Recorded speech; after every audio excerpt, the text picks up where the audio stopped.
అనుదిన నిత్యజీవపు మాటలు. దేవుని నామానికి మహిమ కలుగునుగాక. దేవుని వాక్యాన్ని చదువుకుందాము. మన అతిక్రమ క్రియలను బట్టి అతడు గాయపరచబడెను, మన దోషములను బట్టి నలుగగొట్టబడెను. మన సమాధానార్థమైన శిక్ష అతని మీద పడెను, అతడు పొందిన దెబ్బల చేత మనకు స్వస్థత కలుగుచున్నది. యెషయా గ్రంథము 53వ అధ్యాయము 5వ వచనం. మన ప్రభువైన యేసుక్రీస్తు గాయపరచబడ్డారు, నలుగగొట్టబడ్డారు, దెబ్బలు తిన్నారు. ఎందుకోసము గాయాలు? మనుషులు దేవుని ఆజ్ఞలను అతిక్రమించి చేసిన క్రియల కోసం. ఎందుకోసం నలుగొట్టబడ్డారు? మనుషులు దేవునికి వ్యతిరేకంగా చేసిన దోష క్రియల నిమిత్తం. ఎందుకోసం దెబ్బలు తిన్నారు?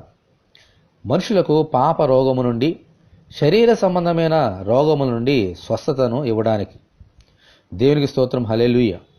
ఈ కార్యములన్నీ నెరవేర్చడానికి యేసు తన సిలువను మోసుకొని గొల్గొతా కొండకు వెళ్ళి ఆ సిలువ మీద చనిపోయారు.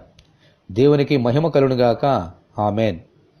మన ప్రభువైన యేసుక్రీస్తునందు విశ్వాసముంచిన మనము ఎంత ధన్యులము!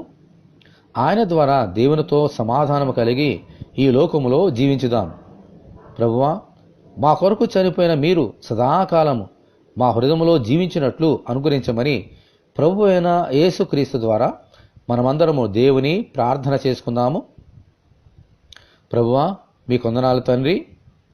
మా కోసం నాయన ప్రభువా, మా అతిక్రమల కొరకు మీరు గాయపరచబడ్డారు, మా దోషాలను బట్టి నలగొట్టబడ్డారు నాయన.